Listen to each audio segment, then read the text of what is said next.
Hello everyone, आज है 7 मई और आज इस वीडियो में हम बात करने जा रहे हैं एनबीसीसी इंडिया के बारे में। 130 रुपये से भी नीचे ये आ चुका है। आज 3.5% की गिरावट आई है और आज सरकारी कंपनियों की कुछ अलग ही पिटाई चल रही थी। इवन पूरे बाजार में गिरावट है। कल भी बहुत बड़ी गिरावट स्पेसिफिकली सरकारी कंपनियों में आई थी और आज पूरे बाजार में एक भयंकर तरीके से गिरावट देखने को मिल रही है। बात करेंगे वीडियो में एनबीसीसी के बारे में, क्योंकि यहाँ पर कुछ ज़्यादा ही बड़ी गिरावट आ चुकी है। इवन अगर आप देखोगे तो भाई साहब ये कहाँ से गिर कर आया, 170 175 के लेवल से गिर कर नीचे आया है। हालांकि 109 रुपये पर भी गया था, वापस से तेज़ी दिखा दी, 140 रुपये से ऊपर गया, लेकिन अब वापस से पहिया शुरू हो चुका है गिरने वाला। बात करना बनता है कि सपोर्ट कहाँ पर और रेजिस्टेंस कहाँ पर है। देखिए, वीडियो को शुरू करो उससे पहले अगर आपने अभी तक चैनल को सब्सक्राइब नहीं किया तो प्लीज़ अभी इसे सब्सक्राइब जरूर कर लीजिएगा। तो एनबीसीसी इंडिया एक महीने में 4.5% का डिक्लाइन, लेकिन ग्राफ इंटरेस्टिंग है। देखिए, पहले गिरावट आई थी, 124 पे गया, वापस से तेजी पकड़ ली, 140 रुपये से भी ऊपर गया, वापस से गिरावट देखने को मिल रही है।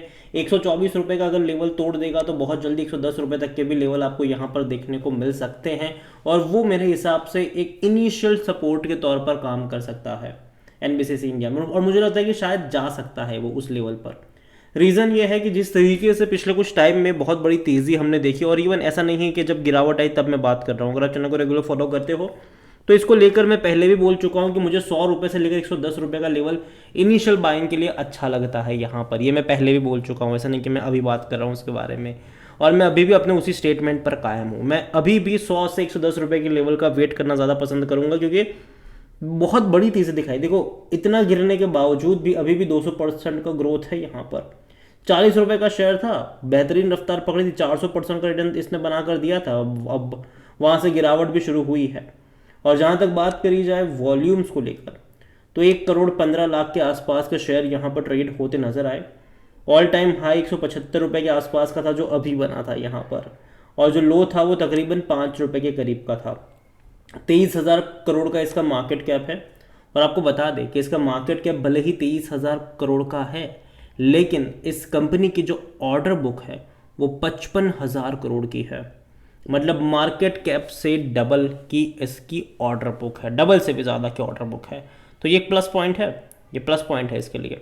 और जहाँ तक बात करी जाए इस कंपनी में, तो according to Moneycontrol user 100% लोग कह रहे हैं खरीदारी करो, बेचने की बात कोई भी नहीं कर रहा है।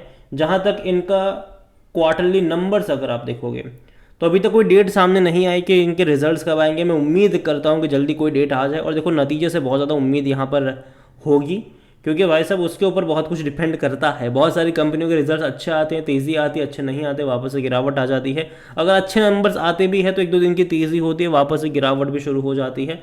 तो वो चीज़ें भी देखने को अभी मिल रही है। डिविडेंड अगर आप देखो तो पे कर रहा है, 54 पैसा पर शेयर का डिविडेंड इसने पिछले साल पे करा था। इस साल भी मैं उतना ही एक्सपेक्ट कर रहा हूँ। रीज़न ये है कि इनके प्रॉफिट में कोई इतना बड़ा इजाफा नहीं हुआ है कि डिविडेंड इनका बहुत ज़्यादा बढ़ जाए। हाँ, थोड़ा बहुत बढ़ा ज़रूर है, लेकिन इतना ज़्यादा नहीं है कि डिविडेंड भी ये लोग बढ़ा के दे दे। अगर आप वैल्यूएशन के बारे में देखोगे तो इसका जो पी है वो 66 महंगा है।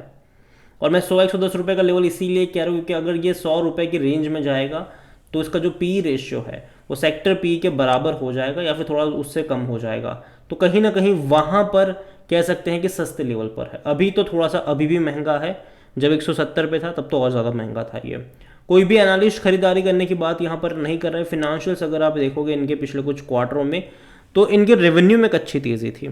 ठीक है, 2,471 करोड़ के रेवेन्यू थे दिसंबर क्वार्टर में, 110 करोड़ का प्रॉफिट था। लेकिन इस बार मार्च के नंबर्स इंपॉर्टेंट होने वाले हैं। रीज़न यह है कि पिछले साल मार्च में बहुत अच्छा रेवेन्यू था, 2,845 करोड़ का रेवेन्यू था, और ये हाईएस्ट रेवेन्यू था पिछले कुछ टाइम का।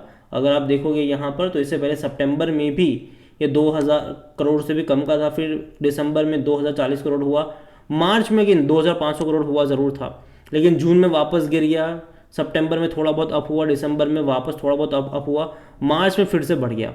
तो इस बार अगेन हर बार मार्च के नंबर अच्छे आते हैं, तो इस बार भी एक्सपेक्टेशन कुछ ऐसे ही रहेगी कि नतीजे अच्छे दिखने चाहिए। अगर अच्छे होंगे तो ही चीज़ें बेहतर हो सकती है। यहाँ पर अगर नहीं हुए तो वैसा फिर से गिरावट के लिए तैयार रहना पड़ेगा, और जो प्रॉफिट है वो एटलीस्ट 110 करोड़ से तो ज़्यादा का होना चाहिए, क्योंकि इससे पहले पिछले साल 108 करोड़ से भी ज़्यादा का था, और पिछले क्वार्टर में 110 करोड़ का, 111 करोड़ का था। तो उससे ज़्यादा की ही उम्मीद मैं करता हूँ। और अगर वाकई में इनके रेवेन्यू 2,000 900 करोड़ के आसपास के रहे, प्रॉफिट 110 करोड़ से ज़्यादा का रहा। तो एक 2-3 दिन की तेज़ी होगी अगर होगी तो भी, लेकिन उसके बाद फिर से एक प्रॉफिट टेकिंग ज़रूर आएगी यहाँ पर। तो देखिए मैं इतना ही कहूँ कि अभी तो डेट सामने नहीं है कि नतीजे कब आएंगे, उम्मीद करता हूँ कि जल्दी रिजल्ट्स आए और अच्छे नंबर्स आए इसके। लेकिन शेयर होल्डिंग के बारे में देखें तो जो यहाँ पर प्रमोटर की होल्डिंग 61.75% है। प्रमोटर कौन है? गवर्नमेंट है, सरकारी कंपनी है ये। और बीच में पिछले साल इसकी चर्चा भी हो रही थी कि क्या इसको प्राइवेटाइज करा जा सकता है।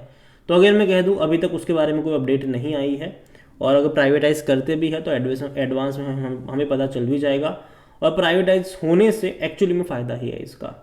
यहाँ पर अगर आप दिसंबर क्वार्टर में देखो तो 3.22% की म्यूचुअल फंड की होल्डिंग घट के 2.98 पर आई, बिकवाली करी है। डोमेस्टिक वालों ने भी बिकवाली करी है, 7.22 से घटकर ये भी 6.96 पर आ गया। और इवन एफआईएस ने भी बिकवाली करी, 4.45% से घटकर ये भी 4.33 पर आ गए। तो भैया इंस्टीट्यूशंस की तरफ से बिकवाली देखने को मिली है मार्च क्वार्टर में। और खरीदारी कौन कर रहा है? रिटेल भाई साहब। और वही मतलब इवन अदर पार्टीज ने भी बिकवाली करी है। जो अदर पार्टीज की होल्डिंग 5.08% की थी वो भी घट के 2.76 पर आ गए। तो देखा जाए, और इस अदर पार्टीज में ऑपरेटर भी होते हैं, बड़े लोग भी होते हैं यहाँ पर, तो सब ने बिकवाली करी। Mutual fund, domestic, FIS, other parties, सिर्फ रिटेल को माल चिपकाया गया यहाँ पर। 18.31% की जो होल्डिंग थी वो बढ़ के 21.12 पर आ गई। तो जो भी म्यूचुअल फंड्स ने बेचा, डोमेस्टिक ने बेचा, एफआईएस ने बेचा, अदर पार्टीज ने बेचा, वो सब कुछ दो मतलब अपने हाथ खोल के सिर्फ और सिर्फ रिटेल नहीं खरीद लिया है यहाँ पर, जो कि नेगेटिव पॉइंट है। तो यहाँ पर एनबीसीसी अगर मैं कहूँगा कि अगर आप ग्राफ देख रहे हो तो लगातार इसका नीचे की तरफ जाता ग्राफ है, और ये पूरे बाजार का यही हाल है। तो यहाँ पर एटलीस्ट मैं उम्मीद कर रहा हूँ कि 110 रुपये का जो लेवल है वहाँ पर एक सपोर्ट बने, एक बेस बने, और जो खरीदारी के मौके हैं, अगेन खरीदारी के भी ऐसे नहीं है कि 110 पे जाए तो आप एक बहुत बड़ी क्वांटिटी खरीद के बैठ जाओ ये उम्मीद में कि भाई साहब भाग ही जाएगा। बॉटम कहाँ बनेगा ये कोई नहीं जानता, ठीक है, क्योंकि अगर ये लेवल भी तोड़ दिया तो कहाँ पे रुकेगा ये कोई नहीं जानता है। तो यहाँ पर बाय ऑन डिप्स की शुरुआत हो सकती है 100 रुपये से लेकर 110 की रेंज में। तो यहाँ पर मैं इतना ही कहूँगा कि अगर आपको बाय करना है, अगर आपको 1000 शेयर खरीदने फॉर एग्जांपल, तो 100 से 110 रुपये की रेंज में 250 क्वांटिटी ऐड कर सकते हो। उसके बाद हर 10% के डिक्लाइन पर जो 250 क्वांटिटी है वो एवरेज करके चल सकते हो, ठीक है, हर 10% के डिक्लाइन पर। कुछ लोग क्या करते हैं कि गिरावट आती तो 2-3 रुपये की गिरावट में एवरेज करना शुरू कर देते हैं, वो मत करो, ठीक है। तो अगेन ये मेरा पर्सनल ओपिनियन है, कोई इन्वेस्टमेंट एडवाइस नहीं। वीडियो को यहीं पे एंड करता हूँ। पसंद आए हो तो लाइक करो, शेयर करो, चैनल वगैरह पहले बार तो प्लीज सब्सक्राइब करें। और एनबीसीसी इंडिया के बारे में आप क्या सोचते हैं वो भी आप मुझे कमेंट में लिख के बता सकते हैं। Thank you. और लास्ट में इतना कहूँगा कि अगर आप चाहते हैं कि मैं किसी और सरकारी कंपनी के ऊपर भी एक डिटेल वीडियो बनाऊँ तो कमेंट में उसका भी नाम लिखेगा। जितनी ज़्यादा कमेंट आएगी उतना ही जल्दी वीडियो आएगा।